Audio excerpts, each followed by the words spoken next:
प्रभु राम देव भगवान अल्लाह खुदा ईश आदि नाम एक ही शक्ति के हैं। वो कैसा है, कहां है, कैसे मिलता है, किसने देखा है?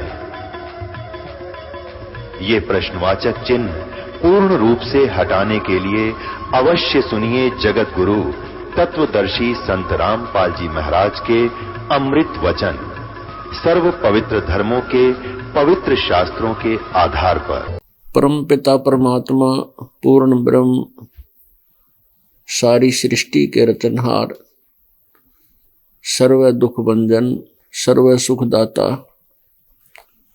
सारी सृष्टि के विधाता ये कबीर परमेश्वर जी हैं।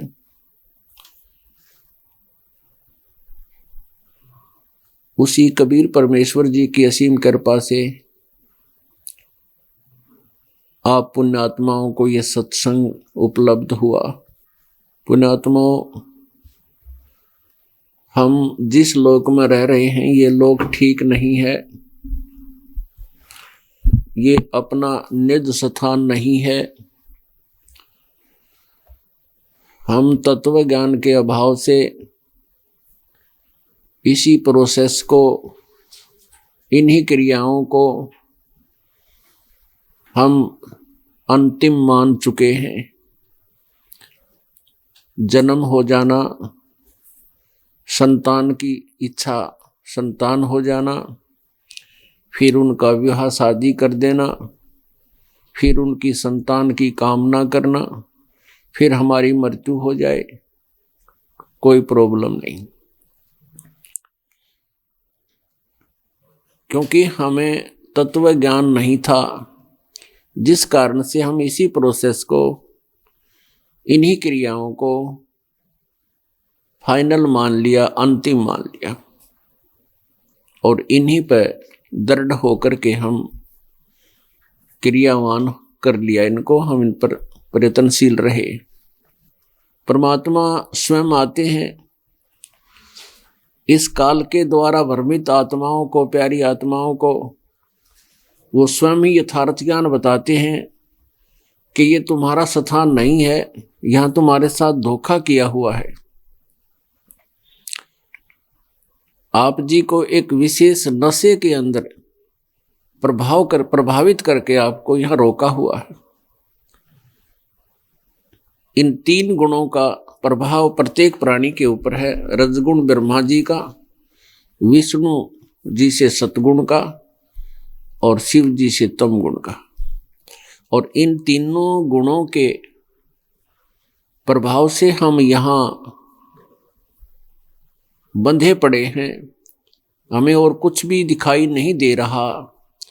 जैसे किसी को नशा हो जाता है, उस नशे युक्त प्राणी को जितना भी उसका दिमाग काम करता है उसी को वो सही मान रहा होता है, और कोई दूसरा बताना चाहता है तो उसके बुत्त में नहीं आती, वो सुनता भी नहीं, अपने ही हिसाब से चलता है। तो आज हमारी इन तीनों गुणों के नशे से, प्रभाव से, ये त्रिगुणमयी माया की प्रभाव से हम इतना ही सोच पाते हैं, और इससे भिन्न कोई हमें बताना चाहता है, हमारी बुद्धि काम करना बंद कर देती है। परमेश्वर कबीर देव जी आते हैं और हमें बताते हैं कि तुम काल के जाल में फंसे पड़े हो और तुम्हारे को यहाँ विवश करके रखा हुआ है। परमात्मा कहते हैं, कबीर ये माया अटपटी, सब घट आन अड़ी, और किस किस को समझाऊं या कुएं भांग पड़ी। परमेश्वर कबीर जी बताते हैं, कबीर झूठे सुख को सुख कहे, ये मान रहा मन मोद, ये सकल चबीना काल का, कुछ मुख में कुछ गोद। परमात्मा कहते हैं कि तुम इस झूठे सुख को सुख मान रहे हो, ये सब काल की व्यवस्था है। ये काल कौन है और इसका क्या उद्देश्य है हमें यहाँ पर रोक के रखने का?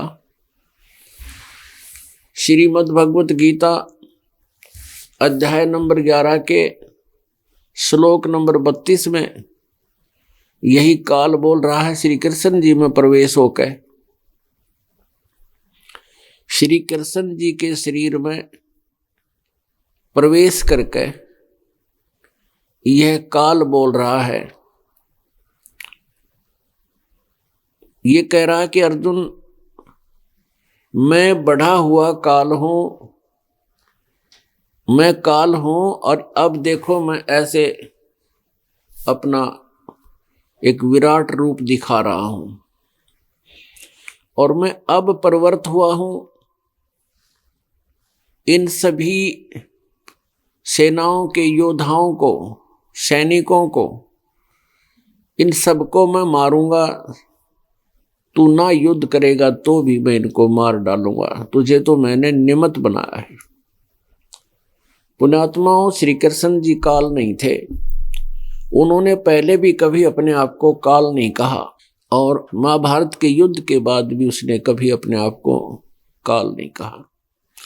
ये श्री कृष्ण में प्रवेश करके वो काल बोल रहा था, क्योंकि श्री कृष्ण जी युद्ध नहीं चाहते थे, फिर अर्जुन भी युद्ध नहीं चाहता था, और काल ये युद्ध करवाना चाहता था। क्योंकि कारण क्या है कि उसने 1 लाख मानव शरीरधारी प्राणियों के सूक्ष्म शरीर को तपस्या पर भूनकर खाने का श्राप लगा हुआ है, जिस कारण से ये काल हम सभी प्राणियों को यहाँ अपने आहार के लिए व्यवस्थित किए हुए हैं, और सबको बाई फोर्स यानी जबरदस्ती रोका हुआ है, और जबरदस्ती हमसे संतानोत्पत्ति करवाता है, जबरदस्ती हमें यहाँ रोक कर रखता है, मोह ममता से हमें यहाँ जकड़ा हुआ है। अब जैसे श्री ब्रह्मा जी के रजोगुण के प्रभाव से प्रत्येक प्राणी संतानों उत्पत्ति करता है।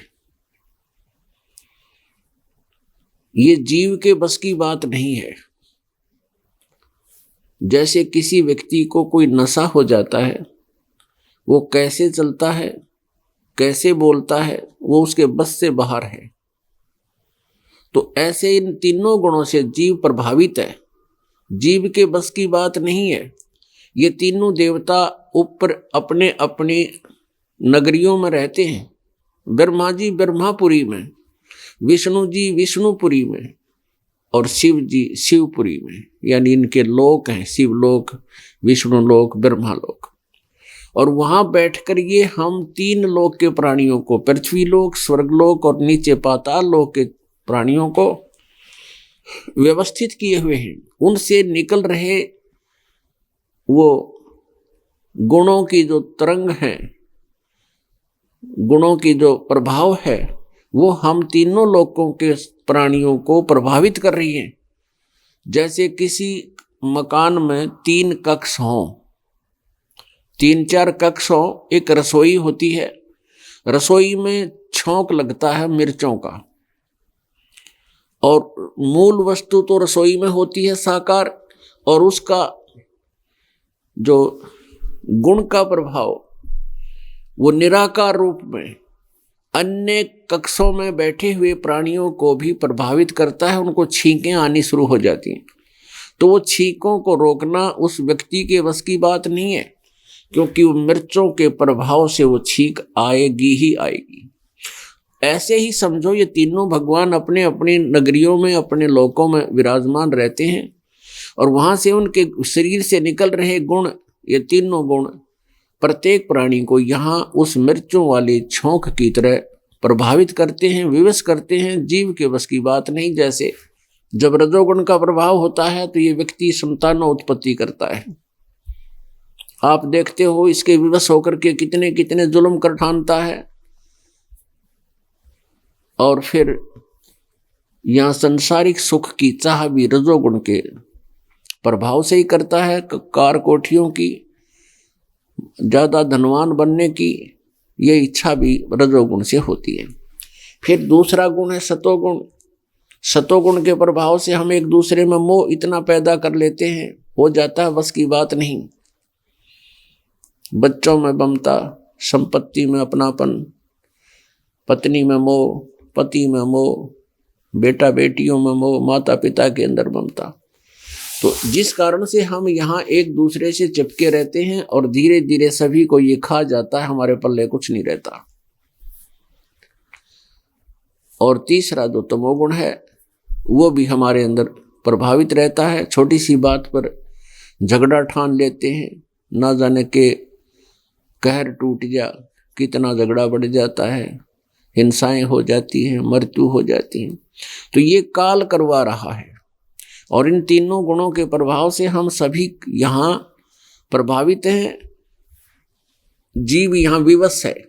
तो इस काल के जाल को बताने के लिए परमात्मा स्वयं आते हैं कि जिस लोक को तुम अपना मान रहे हो, जिस घर को, जिस परिवार को आप अपना मानते हो, जिस संपत्ति को आप अपना मानते हो, ये तुम्हारी महाभूल है। क्या बताते हैं कबीर, काया तेरी है नहीं, ये माया कहाँ से हो, चरण कमल में ध्यान रखो, इन दोनों को खोए। आप मानते हो कि ये संतान मेरी है, संपत्ति मेरी है, कार मेरी है, कोठी मेरी है। परमात्मा कहते हैं ये एक दिन ऐसा होगा, ये शरीर तुझे कितना प्यारा है, इस शरीर की रक्षा के लिए आप कितना कुछ करते हो, रोगी हो जाता है, स्वस्थ होने के लिए अपनी संपत्ति भी बेच डालता है ताकि इलाज हो, मैं स्वस्थ हूं। परमात्मा कहते हैं ये काया भी तेरी नहीं है, ये शरीर भी तेरा नहीं है, ये माया कैसे होगी तेरी। तो इस भूल को हटाने के लिए परमात्मा ने हमें ज्ञान दिया है। क्या बताया है, मानुष जन्म दुर्लभ है, मिले न बारंबार, जैसे तरवर से पत्ता टूट गिरे, वो बोर न लगता डर। क्या बताते हैं कि जैसे मानुष जन्म बार बार नहीं मिलता, ये बहुत ही दुर्लभ है, और आपके हाथ से एक बार ये शरीर छूट गया, मृत्यु होगी, तो आप ऐसे टूट गिरोगे जैसे वृक्ष से पत्ता टूट के गिर जाता है, वह पुनः स्थापित नहीं हो सकता। क्या बताते हैं परमात्मा,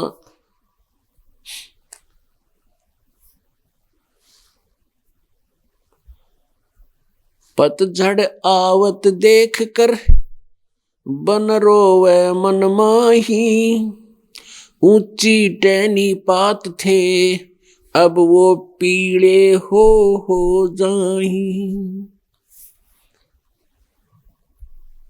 परमात्मा कहते हैं कि ये संसार ऐसे समझो जैसे एक वृक्ष हो, और वृक्ष के पत्ते टूटकर बसंत ऋतु में पतझड़ जिसे कहते हैं, पत्ते टूट टूट कर पीले होकर गिर जाते हैं, ना जाने कहां गंदे नालों में पड़कर सड़ते हैं। इसी प्रकार बताते हैं परमात्मा कि जब आपका जन्म हुआ, आप छोटे से बालक थे, युवा हुए, वृद्ध हो गए, सफेद बाल हो गए, और फिर मृत्यु की तैयारी होगी। क्या बताते हैं, पात झड़नता यूं कहे, सुन भई तरवर राय, अब के बिछुड़े नहीं मिले, न जाने कहाँ पड़ेंगे जाए। जैसे कोई परिवार का सदस्य मृत्यु को प्राप्त हो रहा हो, कोई ऐसा असाध्य रोग हो जाता है, सबको पता लग जाता है कि यह मृत्यु निश्चित है, उसको भी पता लग जाता है तेरी मौत आ चुकी है। तो उस समय वो व्यक्ति यही विचार करता है, परमात्मा अब मैं कहाँ जाऊंगा, आगे मेरा क्या होगा। और कुछ एक होते हैं जो ये चिंता करते हैं बहुत से कि मेरे बच्चों का क्या होगा, मेरी संपत्ति का क्या होगा, और कुछ एक फिर भविष्य की भी सोचते हैं कि भगवान आगे कहाँ जाऊंगा मैं, आगे क्या होगा मेरे साथ। तो उसको बुद्धिमान व्यक्ति आसपास बैठकर सांत्वना देते हैं कि भाई ये चिंता का विषय मत बना, मृत्यु तो सबकी होनी है, ना कोई रहा जगत में, ना कोई रह सकता, कोई पहले मर गया कोई बाद में मर जाता है, मृत्यु सबकी होती है और ये सच्चाई है।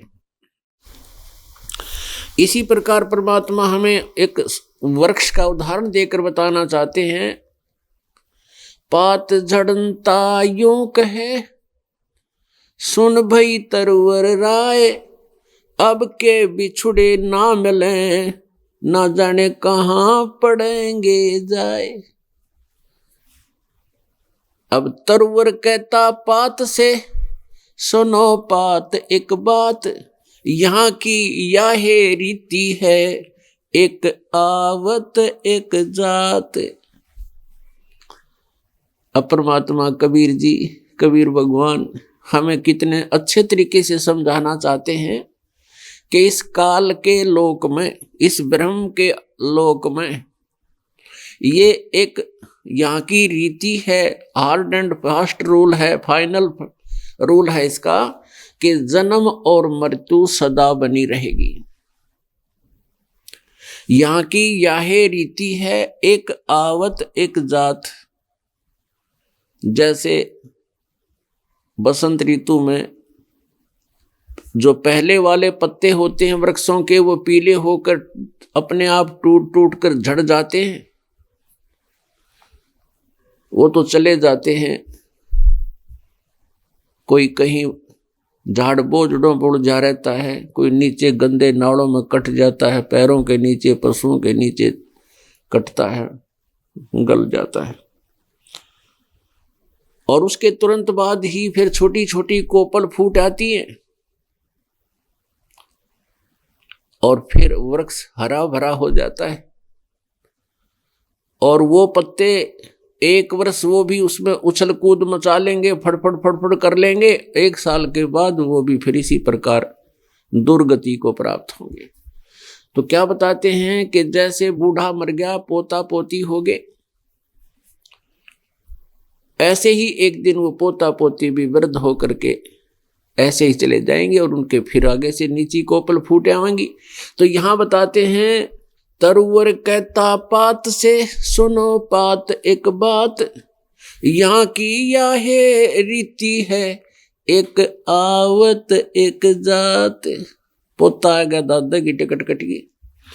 तो कहने का भाव ये है कि ये के प्रोसीजर है, ये के जीवन है आपका यहाँ, जिसको तुम फाइनल मान बैठे। लेकिन हमें अभी तक कोई ये बताने वाला नहीं था कि जन्म और मृत्यु सदा के लिए समाप्त हो सकती है, जिस कारण से हम इसी प्रोसेस को अपना बैठे, फाइनल अंतिम मान लिया। अब परमात्मा हमें क्या बताते हैं कि जैसे तुम जो साधनाएं करते हो, आप जी जो साधनाएं करते हो, उनसे ये जन्म और मृत्यु का प्रोसीजर कभी समाप्त नहीं हो सकता। ये जन्म और मृत्यु का जो व्यवस्था है, ये कभी समाप्त नहीं हो सकती। आप जी किसकी पूजा करते हो? कोई तो श्री विष्णु जी यानी श्री राम या श्री कृष्ण रूप में, और कोई भगवान शंकर जी, कोई दुर्गा जी, कोई भैरव भूत हनुमान, और कोई तीर्थ व्रत ग्यास रोजा, और कोई जैसे मुसलमान भाई हैं ये बेचून अल्लाह की उपासना करते हैं। ऐसे ही ईसाई भी परमात्मा को निराकार बताते हैं और ब्रह्म तक की साधना ही उनकी अंतिम साधना है। तो इन साधनाओं से, जैसे ब्रह्म तक की पूजा से जीव का जन्म और मृत्यु समाप्त नहीं हो सकता, और किए हुए कर्म का जो दंड है उसे भोगना ही पड़ेगा।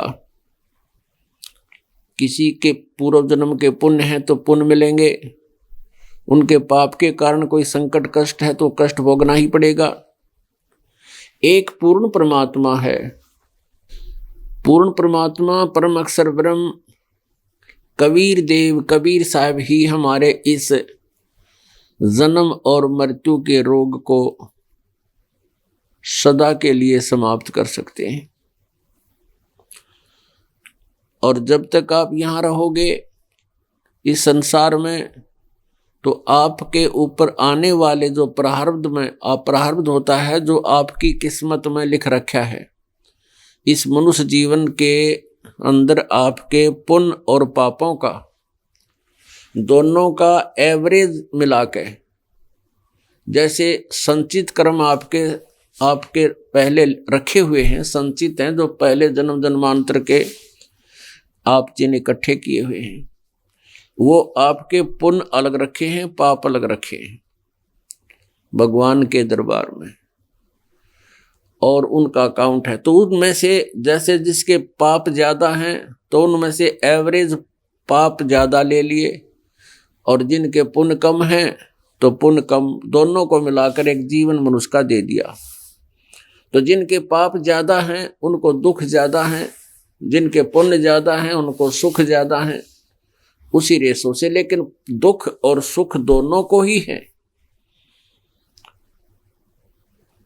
तो इस प्रकार हम जो प्रारब्ध कर्म में हमारी किस्मत में मनुष्य जीवन में जो लिखा हुआ दुख है, वो किसी भी साधना से, ना ब्रह्मा जी की साधना से, ना विष्णु जी की साधना से, ना शिव जी की साधना से, ना दुर्गा जी की साधना से, ना ब्रह्म से, ब्रह्म की उपासना से, और न ही पर ब्रह्म की उपासना से हमारा वो प्रारब्ध का कर्म पाप नहीं कट सकता उससे, और उसके कटे बिना सुख नहीं हो सकता। जैसे कि आपको बताया कि किसी के पैर में कांटा लगा हो, उस कांटे के कारण दुख है, और कांटा निकले तो सुख हो। तो ऐसे ही प्रारब्ध कर्म कटे, समाप्त हो, उसका नाश हो पाप का, तो सुख हो। तो सुख करने वाला पाप नाशक परमात्मा कबीर अंगारी असी बंभारी असी, यजुर्वेद अध्याय नंबर 5 का श्लोक नंबर 32 मंत्र 32 बताता है कि वो कबीर नामक परमात्मा है, वो पापों का शत्रु है, पाप नाशक है, और बंभारी बंधनों का शत्रु यानी बंदी छोड़ है। और परमेश्वर भी स्वयं कहते हैं, अमर करूं सतलोक पठाऊं, तात बंदी छोड़ कहाऊं। बंदी छोड़ हमारा नामम, अजर अमर है अस्थिर ठामम। परमात्मा कहते हैं, तुम कौन राम का जपते जापम, और ताते कटे ना तुम्हारे तीनों तापम। तो कबीर परमेश्वर पूर्ण ब्रह्म ये हमारे जन्म और मृत्यु के रोग को नाश कर सकते हैं। ये हमारे प्रारब्ध में आने वाले दुखों का नाश कर सकते हैं। जैसे कल रात्रि में आपको दिखाया था, यजुर्वेद अध्याय नंबर 8 का मंत्र नंबर 13 में 6 बार लिख रखा है कि वो पूर्ण परमेश्वर, पूर्ण परमात्मा अपने साधक के जो दान देता है, दान देने वाले के, या कोई वैसे भी कोई कर्म किया है, पहले कर रखा है या अब हो चुका है अनजानपने में, परमात्मा की शरण में आने से उसके सर्व पापों का नाश कर देता है। और पापों का नाश होने से सुख होगा, वैसे तो सुख हो ही नहीं सकता। तो पाप नाशक परमात्मा केवल कबीर अंगारी असी, वो कबीर है और कोई भगवान नहीं है। तो हमने उसी की पूजा करनी पड़ेगी, हमें उसी परमात्मा की साधना करनी पड़ेगी, जिससे हमारी जन्म और मृत्यु सदा के लिए समाप्त हो, और इस जीवन में हम सुखी हों। सुखी का मतलब है कि यहाँ जो हमारे ऊपर आपदाएं आ रही हैं ये टलें, और ताकि हम भक्ति करके परमात्मा में रुचि बने। जैसे आपके ऊपर कोई आपदा आई है, संकट आए हैं, और परमात्मा उनको ठीक करेगा तो आपकी श्रद्धा बढ़ेगी और फिर आपकी रुचि बनेगी भगवान की भक्ति करने में। और आप पर आपदाएं आती रहें तो आप भक्ति नहीं कर सकते। तो इसलिए परमात्मा पहले आपको सुख देगा ताकि आप भगवान में विश्वास कर सको, और विश्वास बिना भक्ति बन नहीं सकती। तो उनको लाभ होगा जो सच्चे दिल से इस कबीर परमेश्वर को स्वीकार करेंगे और आन उपासना सपने में भी नहीं करोगे। जो पहले पूजा आप करते थे वो साथ करते रहे तो भगवान राजी नहीं होगा। ये नियम है इस मालिक का, इसलिए आपको ये नियम बताए जाते हैं। सभी नियमों को आप फॉलोअप करो, इनका पालन करो और फिर देखो सुख भगवान के। आप दांतों तले उंगली दबाओगे कि हमने सुना था कि भगवान ऐसा करता है, लेकिन होता आपको यही दिखाई देगा। तो पुण्यात्माओं, परमात्मा हमें क्या याद दिलाते हैं कि तुम यहां इस काल के लोक में इस झूठे सुख में सुखी होगे। किस चीज को सुख मान लिया? जैसे किसी के संतान नहीं है और वो संतान की कामना करता है, संतान होगी तो उसने मान लिया मैं सुखी हो गया। अब जो संतान फिर क्या होता है, जैसे परमात्मा कहते हैं बेटा जाया खुशी हुई और खूब बजाए थाल, ये तो आना जाना लगा हुआ है जो कीड़ी का नाल। जैसे पुत्र होता था राजाओं के, राजा लोग तो बैंड बाजे बजा के सहनाई बेरी बजा के अपनी खुशी प्रकट करते थे कि भी लड़का हो गया राजा के, और गरीब आदमी उसकी रीस करा करते थे।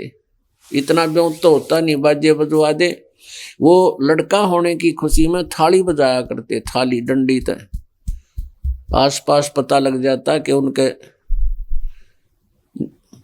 कोई डिलीवरी होनी थी और उनके घर में आज थाली बज रही है तो लड़का हो गया। परमात्मा कहते हैं बेटा जाया खुशी हुई और खूब बजाए थाल, ये तो आना जाना लगा हुआ है ज्यों कीड़ी का नाल। अब किसी व्यक्ति के विवाह के 10-12 वर्ष के बाद पुत्र हुआ, वो भी इकलौता पुत्र था अपने पिता का जिसका पुत्र हुआ। फिर उन्होंने बड़ी खुशी मनाई, आसपास के कई गांवों को बुलाकर जश्न मनाए, खूब खर्च किया, और 1 वर्ष के से पहले ही नेक्स्ट जन्मदिन आने पहले वो लड़के की मृत्यु होगी। जन्म हुआ तब तो खुशी मना रहे थे, फूले नहीं समा रहे थे, और फिर अगले जन्मदिन से पहले उसकी मृत्यु हो ली, 1 वर्ष से पहले ही। अब टक्कर मार रहे हैं, रो रहे हैं। तो परमात्मा कहते हैं झूठे सुख को सुख कह तू मान रहा मनमोद, ये सकल जबीना काल का कुछ मुख में कुछ गोद। अब जैसे हम यहाँ ड्रामाबाजी करते हैं विवाह के समय, कोई डीजे बजाता है, कोई बैंड बाजे बजाता है, डांस करते हैं, उद्मस्तार देते हैं। ये कोई एक मानुष का कार्य है। अब जैसे किसी ने विवाह हो रहा था लड़के का, लड़के वाले बड़े खुशी मना रहे थे, नाच रहे थे, गा रहे थे, और वो अगले दिन बारात जा रही थी।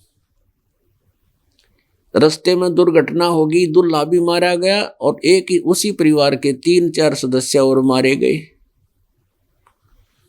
अगले दिन समाचार पत्र में डिटेल आई थी, उनकी बुरी तरह रो रहे थे, और पहले दिन वो नाच रहे थे, गा रहे थे, बुरी तरह उद्मस्तार रहे थे, और अब टक्कर मार कर रो रहे हैं। तो यहाँ नानक साहब जी कहते हैं ना जाने काल की कर डारे, किस विध डल जा पासा वे, और जिनाते सरते मौत खुड़क दी उनानू केड़ा हासा वे। जिनको ज्ञान नहीं, जिनके ये त्रिगुणमयी माया का नशा है, वो लोग ऐसा किया करते हैं। और इस सत्संग के सुनने से, परमात्मा की महिमा से परिचित होने से हमारी ये नशा उतर जाएगा, ये बकवादें छूट जाएंगी, और हम एक सिंपल मैन बन जाएंगे जो भक्ति के लिए आवश्यक है। तो इसलिए पुण्यात्माओं, हम 90% दुख हम स्वयं उत्पन्न किए बैठे हैं।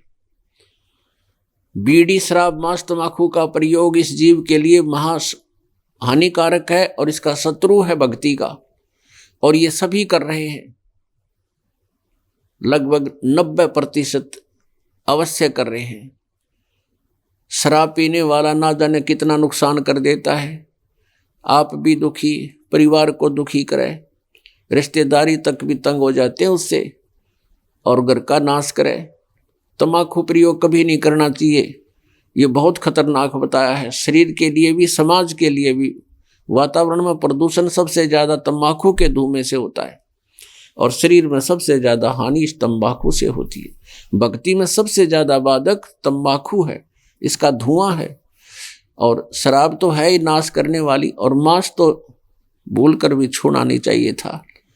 अब जैसे कोई हमारे बच्चों को काट के खावे, कैसा लगे, और हम एक बकरी के बच्चे को, भेड़ के बच्चे को, या कोई भैंस गाय को खाते हैं, तो इंसान का आहार नहीं है ये तो शैतानों का आहार था, और हमने अज्ञानता से सभी ने स्वीकार कर लिया, तो ये त्याग देना चाहिए। तो इससे 50-60% राहत आपको मिल जाएगी, आपका खर्चा कम होगा, और एक जीवन भी मनुष्य जैसा बन जाएगा। उसके बाद जो हम विवाह शादी में, कार कोठी लेने में, बनाने में जो खर्च करते हैं, ये भी हमारी नालायकी है। परमात्मा कहते हैं कि यहाँ इतना ही स्थान चाहिए आपको जिसमें टाइम पास हो जाए। कबीर साहब कहते हैं, घर तो 3.5 हाथ और गना तो 4.25, और कह कबीर अधिका गहे ताको नहीं विचार। घर आदमी को 3.5 हाथ का, अपना शरीर जो मनुष्य का होता है, उसके अपने 3.5 हाथ की उसकी लंबाई होती है। माप का देख लेना, ये यहाँ से लेकर इतना एक हाथ कहलाता है, ये इतना, और ये 3.5 हाथ का शरीर होता है आपका।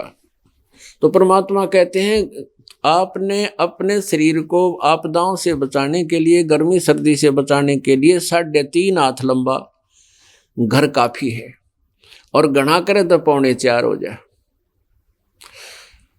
और कहते हैं, इससे ज्यादा अगर तू व्यवस्था करता है तो नालायक आदमी है तू, तुझे विचार नहीं है।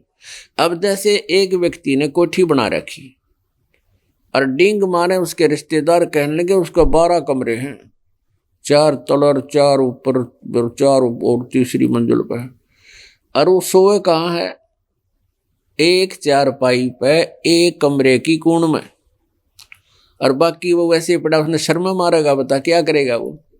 और उसके खर्चा कितना, और फिर पीछे तो कर्जा ले लिया, या 2 नंबर के काम करे होंगे हैं, वो परेशान कर रहे होंगे, लोग दिखावा करने के लिए 100 इधर उधर के ओल सोल करता है प्राणी। अब बात रही जैसे विवाह करते हैं बच्चों का विवाह परमात्मा ने कर रखा होता है, क्योंकि संस्कार भगवान ने पहले जोड़कर तैयार कर रखे होते हैं। तो उसमें हमने घना ड्रामाबाजी नहीं करनी चाहिए। बच्चों का विवाह वचन से होता है, बच्चों का विवाह वचन से होता है। भाई हमने अपनी बेटी आपके पुत्र से इसका विवाह कर दिया, नाता जोड़ दिया, वो कहते हैं ठीक है हमने स्वीकार कर लिया, तो हो गया ब्याह। इसमें चाहे सिंपल खाना खा लो, चाहे इसमें ढोल पीट लो, और चाहे इसमें नाच गा लो, बात वह है कि वह उतनी ही है। बच्चों का संस्कार जोड़ देना है और उनको विदा कर देना। इससे फालतू हम करते हैं तो हम बकवाद करते हैं वो। तो इस प्रकार हमने हर प्रकार से अपने इस वाहियात खर्चे को कम करना है। और फिर देखना 20% मेहनत से आपका गुजारा सुथरा चलेगा, और फिर बाकी जो समय आपको मिलेगा वो भक्ति करेंगे, भगवान का नाम जपया करेंगे। तो इस प्रकार हमने अपने आप को एक साधु भक्तों वाले लाइन पर लाना है, तब हम भक्ति कर सकते हैं। अभी शुरुआत है इस मार्ग की पुण्यात्माओं, कुछ दिनों में देख लेना आप सब तंग पा रहे ब्याह की व्यवस्था से। एक बेटी होती है, बेटी कितनी अच्छी संतान होती है, पहले माता पिता के घर पे काम करती है, और फिर जैसा उसको यहाँ विदा कर दिया तुरंत चली जाती है और जा करके अगले सारा जीवन दूसरे के घर में पशु की तरह लगी रहती है। और आज बेटी हमें इतना कैर बना लिया, किस कारण से? उसके ऊपर एक अननेसेसरी खर्चा बना लिया, ब्याह का, दहेज का, ये दुश्मन बना लिया, अपने पैर पाप को आड़ा मार बैठे। अब ये सूत में नहीं आता क्योंकि रिवाज बन गई। और जिस कारण से बेटियों की मृत्यु गर्भ में करने लग गए, देख कैसे पापी बन गए हम। तो धीरे धीरे अब ये समाज में सुधार आएगा, सच्चाई से परिचित होंगे, हमारी संख्या भक्तों की बढ़ती चली जाएगी। तो फिर अभी तो समाज में विरोध बन जाता है, क्योंकि जैसे भगत की लड़की है, भगत से शादी करनी पड़ जाती है, तो उनके रिवाजें, उनके सारे वही सांग होते हैं। लेकिन भगत को चाहिए कि पहले खोल कर दे कि अकेली लड़की है मेरे पास, ना कोई दहेज दूंगा। और पुण्यात्मा और परमात्मा ने जहाँ संस्कार जोड़ रखे, उसने तोड़ कौन देगा, उसको रोक कौन देगा? हम डर जाते हैं, घबरा जाते हैं कहीं बेटी का ब्याह ना हो। ये भूल कर ना सोचना। फिर देखना परमात्मा की लीला कैसी करते हैं वो अपने, फिर वो परमात्मा साथ देंगे आपका, जब आप उसका नियम पालन करोगे। तो पहले तो हमने इस प्रकार अपने ऊपर जो वजन बेमतलब सिर पे रखा है, और फिर उसको उठाए फिर रहे हैं, रो रहे हैं, क्योंकि किसी के 2 लड़कियां हो जाती हैं। और आजकल जैसे विवाह की प्रथा चली हुई है, उसके लिए मरण हो जाता है। सारा दिन चिंतित रहता है, किसी से कर्जा लेता है, कुछ करता है, कुछ करता है। और जब आपका ये सारा जो है ना व्यवस्था बदल जाएगी, फिर देखना कितना हल्का फुल्का महसूस करोगे। तो हमने पहले तो ऐसा हल्का होना है। और जिस भगत के लड़के का विवाह है, तो उसको तो कहना ही क्या है, साफ कह दे अगले को, मुझे लड़की चाहिए, इससे एक्स्ट्रा कुछ नहीं, 2-4 भगत जाएं, अपना उनका भोजन पानी जैसा सिंपल सा करे और बच्चे को विवाह के घर ले आवे। इस तरह आप सुधार लाओ, अपने आप में भी सुधार करो, समाज में भी फर्क पड़ेगा धीरे धीरे। और पुण्यात्माओं, जब तक हम भगवान पर विश्वास नहीं करेंगे, हम दूसरे के धन को चाहते हैं, जैसे विवाह में दहेज में, तो वो पैसा आपके पास नहीं रहेगा, वो किसी और कारण से कहीं, जैसे बेटी वाला दुखी हो करके, वो तो आत्मा, देखो सबके पास धन नहीं है और एक रिवाज बन गई अब इस तरह का, ऐसा करना वैसा करना, तो उसकी आत्मा बहुत दुख पाती है और वो फिर देना भी पड़ता है, क्योंकि बेटी को पराई करना है। तो वो दिया हुआ धन अगले को कभी नहीं रास आता, लेकिन हम अंधे होकर घसीट रहे हैं इसको। तो इस प्रकार हमने पाप से भी बचना है, अपने ऊपर किसी का कर्जा नहीं होने देना, क्योंकि हमने मोक्ष चाहिए। तो मोक्ष के लिए हमने यहाँ से हर प्रकार से अपना बोझ हल्का करना है, पापों से डरना है और परमात्मा का सत्य सुमरण करना है। अपने आत्मा प्रसंग चल रहा है कि हम यहाँ काल के जाल में फंसे हुए हैं और यहाँ जन्म और मृत्यु के रोग से हम ग्रस्त हैं। जब तक हमारा जन्म और मृत्यु का रोग नाश नहीं होगा, तब तक हम सुखी नहीं हो सकते। परमेश्वर कबीर देव जी हमें बताते हैं,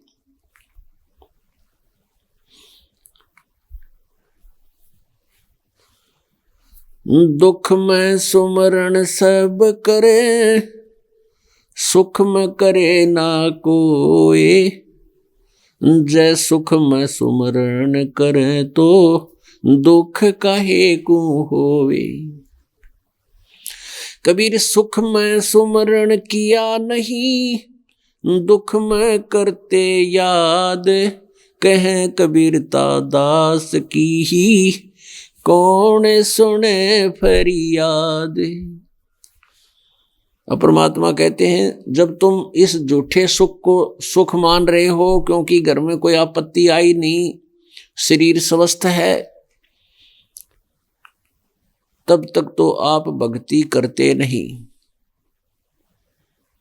ऐसा भी नहीं है कि आप भगवान को नहीं चाहते, लेकिन चाहते हो परंपरागत तरीके से, जो परंपरा चल रही है आपकी, उन्हीं को आप फाइनल मान रहे हो। जैसे कोई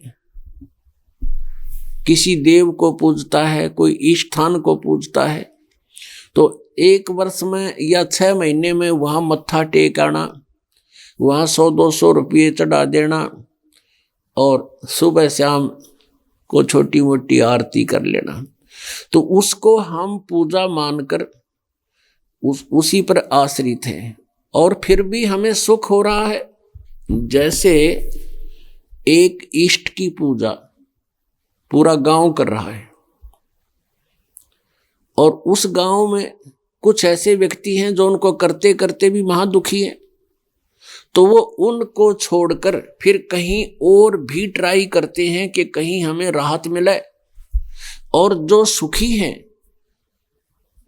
अब सुखी कौन होता है? जिसने पिछले जन्म जन्मांतर में घने पुण्य कर रखे हैं और ज्यादा पुण्यों के प्रभाव से उसके संस्कार में, इस जीवन में, इस किस्मत में उनका पुण्य घने लिख रखे। तो जब तक पिछले जन्म के पुण्य चलेंगे, आपके साथ रहेंगे, खर्च नहीं होंगे, तब तक वो प्राणी सुखी रहेगा। और जब वो पुण्य उसके समाप्त हो जाएंगे, फिर शुरू होगा पापों का दौर। तो पहले वो जो क्रियाएं करता था, जो साधनाएं करता था, जो पूजाएं करता था, वो सोच बैठा था कि इन्हीं पूजाओं से आज मैं सुखी हूं, और फिर उन्हीं पूजाओं के करते करते ऐसा घर पर नरक बन गया और कोई लाभ नहीं हुआ, सब दुख आ गए। तो फिर वो सोचता है कोई ऐसा स्थान, कोई संत खोजूं जिससे मुझे लाभ मिला। पहले तो झाड़े जंतरा वाले के चक्कर में जाता है, फिर उसका सौभाग्य हो तो कोई संत की तरफ भी प्रेरित हो जाता है। तो कहने का भाव ये है कि जब तक पिछले जन्म का वो पुण्य था, तो वो चाहे पाप करे था, चाहे मांस खावा था, चाहे शराब पीवा था, चाहे चोरी करे था, डाके मारे था, रिश्वत ले था, किसी ने दुखी करे था, वो फिर भी सुखी था, क्योंकि वो पुण्य उसका पूर्व जन्म का चल रहा था। तो वो ये सोच बैठा था कि मैं कोई भक्ति भी नहीं करता विशेष और सारे पाप भी कर रहा है और फिर भी सुखी है। तो पिछले जन्म के जो पुण्य जब तक चले, तो उसने चाहे कितने उद्मस्तारे, उस पर कोई असर नहीं बना, क्योंकि परमात्मा उसको पूरा देता है जो जिसने कर रखा है। तो पिछले जन्म की जब वो बैटरी चार्ज कर रखी थी, आगे चार्जर लाया नहीं, आगे ठीक भक्ति करी नहीं, तो जब तक वो बैटरी इन्वर्टर की पहले की चार्ज है, तो वो अपना सारा काम कर रही है, पंखा भी चल रहा है, बल्ब भी जग रहा है, लेकिन चार्जर नहीं है तो उसकी क्षमता है, वो समाप्त होगी। तो जब वो बैटरी डिस्चार्ज हो जाती है, फिर एकदम सारी सुविधाएं बंद हो जाती हैं,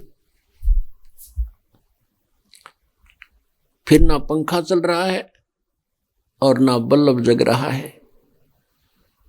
तो पुण्यात्माओं, जिनके पूरे जन्म की बैटरी चार्जड है, उनको आज सुख है। कोई आईएएस अफसर है, कोई आईपीएस है, कोई मंत्री बना है, कोई प्रधानमंत्री बना है, कोई एमएलए बना है, कोई सेठ बना है, कोई अच्छी और पोस्ट प्राप्त है, या कोई धन घना है उसके पास, और संतान भी ठीक है, उनकी शादी विवाह भी मौज से कर रहा है, तो वो सुखी है अभी तक, क्योंकि उसके पूर्व जन्म की बैटरी चल रही है। और आगे हमें पता है कि उसने चार्जर नहीं लगा रखा, तो एक दिन ऐसी दुर्गति होगी, सोच भी नहीं सकता।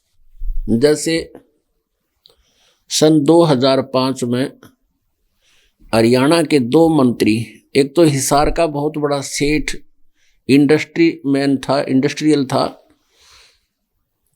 वो मंत्री बना, और एक और अपने ही हेलीकॉप्टर में जा रहा था, उसके साथ वो मंत्री और चढ़ लिया, शपथ ली थी, 10 दिन हुए थे, और हेलीकॉप्टर का एक्सीडेंट हो गया, दोनों मर गए 1 सेकंड में।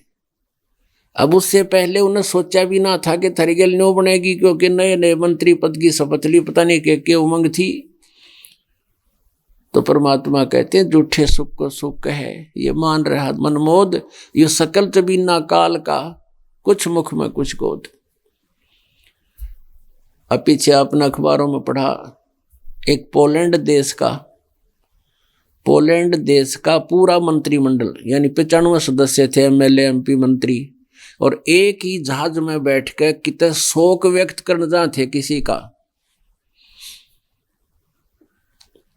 और दुर्घटनाग्रस्त हो गया विमान, 95 के 95 मर गए। अब बता, यू के सांग होया, 1 मिनट की फुर्सत नहीं थी रे, पता नहीं कहाँ पशु पक्षी बने फिर रहे होंगे। अब पीछे एक आंध्र प्रदेश का मुख्यमंत्री, एक अरुणाचल प्रदेश का मुख्यमंत्री हेलीकॉप्टर से के एक्सीडेंट होने से 3-4 दिन में तो उनकी लाश मिली थी और उनकी पता नहीं क्या उमंग थी। तो जब तक वो बैटरी चार्ज थी सारे सुख उनको प्राप्त थे काल की तरफ से, और आगे चार्जर ठीक नहीं था तो एक कदम वह बैटरी ऑफ होगी और सारी सुविधाएं खत्म होगी। अपने आत्माओं इस कबीर परमेश्वर की शरण में आने से, कहते सतगुरु की शरण में आने से आई टले बला, जय मस्तक में सूली हो वो काटे में टल जा। अब ये परमात्मा एक और कमाल करता है कबीर परमेश्वर। कबीर साहब कहते हैं, कबीर ये तन जाएगा सके तो ठाहर ला,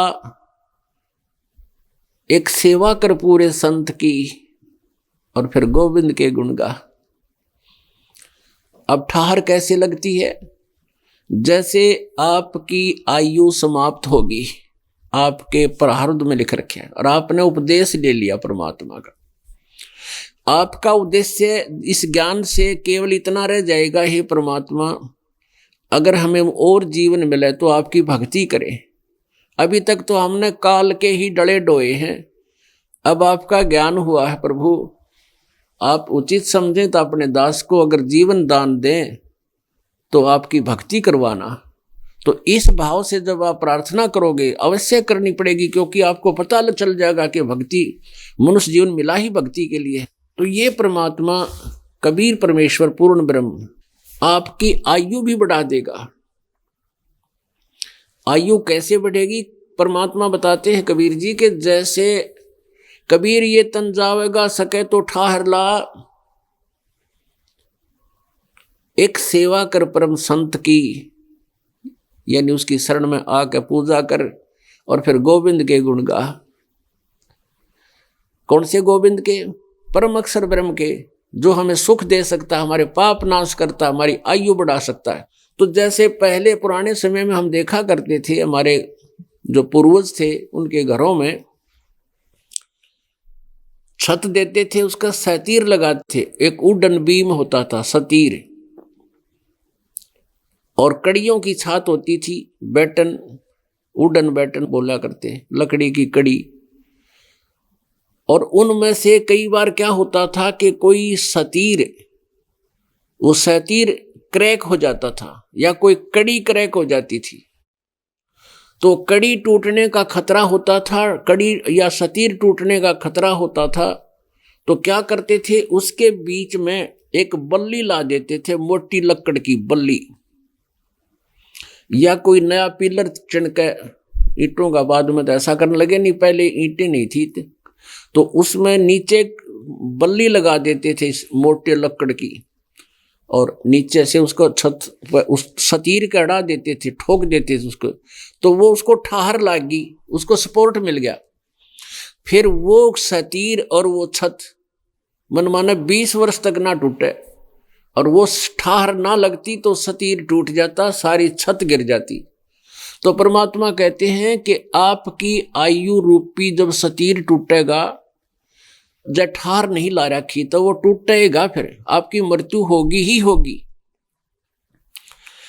और इस परमात्मा कबीर जी का यूं नाम मिल गया था, यूं सोच लो, फिर वह सपोर्ट लाग गया आपके आयु रूपी सतीर का, फिर वो मनमाना 20 वर्ष और काट दे, 40 वर्ष और निकाल दे। तो यहां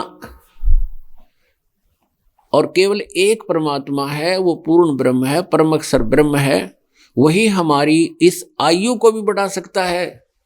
अब चारों वेद गवाही देते हैं, और आंखों देखा जिनको परमात्मा प्राप्त हुआ वो संत गवाही देते हैं कि वो कबीर परमेश्वर है, जो आप जी की आयु भी बढ़ा सकता है, आपके पापों का नाश कर सकता है, आपको सुखी कर सकता है, आपकी जन्म और मृत्यु को सदा के लिए समाप्त कर सकता है। अब ऋग्वेद मंडल नंबर 9 सूक्त नंबर 86 और मंत्र नंबर 26-27 में, ऋग्वेद मंडल नंबर 9 सूक्त नंबर 82 मंत्र 1, 2, 3 में, ऋग्वेद मंडल नंबर 9 सूक्त नंबर 96 मंत्र 16 से 20, ऋग्वेद मंडल नंबर 9 सूक्त नंबर 20 मंत्र नंबर 1 में, ऋग्वेद मंडल नंबर 9 सूक्त नंबर 1 मंत्र नंबर 8 और 9 में।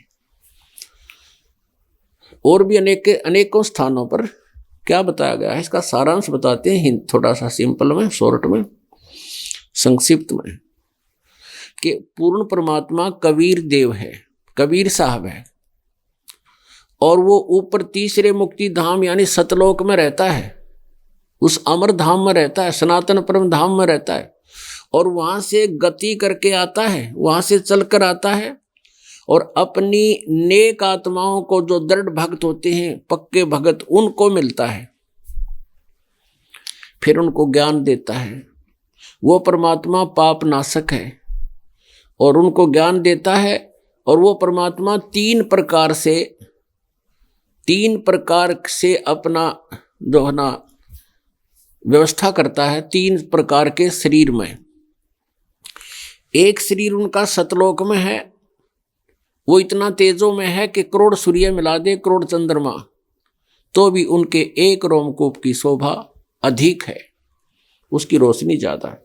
तो वो परमात्मा सतलोक के अंदर ऐसे सतपुरुष रूप में रहते हैं, और वही परमात्मा अन्य जो यहाँ हमारे लिए तीनों लोकों में प्रवेश करके सबका धारण पोषण करने के लिए, हमें यहाँ से भक्ति प्राप्त कराने के लिए, ज्ञान देने के लिए, और आत्मा को भक्ति युक्त करने के लिए, भक्ति ही आत्मा का पोषण है, और भक्ति की शक्ति से इसको यहाँ भी सुख मिलते हैं, और सतलोक भी ये भक्ति की शक्ति से ही जाएगा।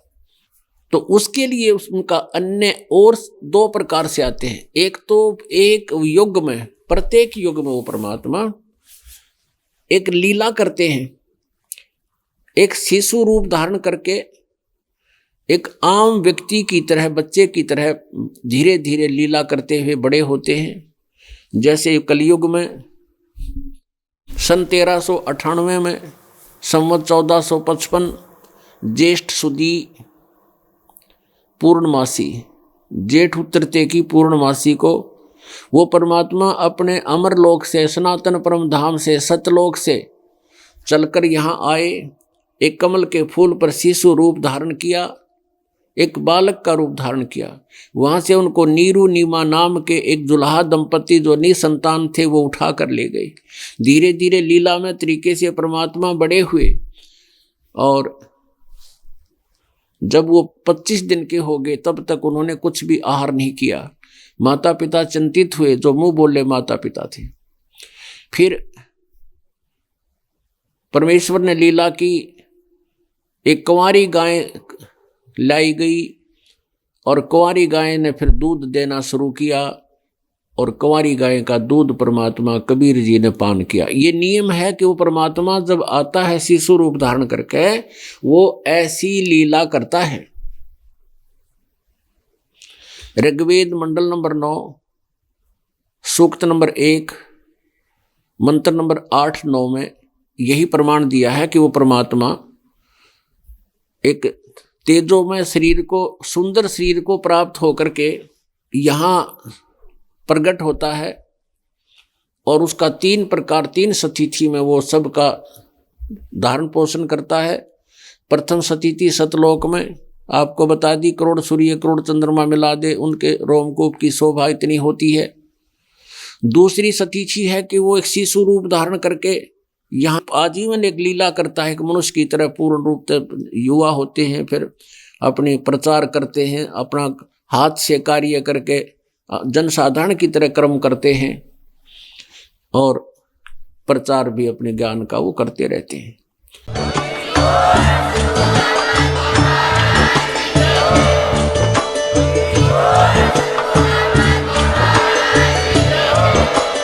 आप सुन रहे थे जगत गुरु तत्वदर्शी संत रामपाल जी महाराज जी के मंगल प्रवचन। अधिक जानकारी के लिए विजिट कीजिए हमारी वेबसाइट www.jagatgururampalji.org। संत रामपाल जी महाराज जी के शुभ आशीर्वाद से पूरे विश्व भर में 500 से भी ज्यादा नाम दीक्षा केंद्र हैं, जिन पर संत रामपाल जी महाराज जी द्वारा ऑनलाइन निशुल्क नाम दीक्षा दी जा रही है। अपने नजदीकी नाम दीक्षा केंद्र का पता करने के लिए संपर्क करें 8222880541।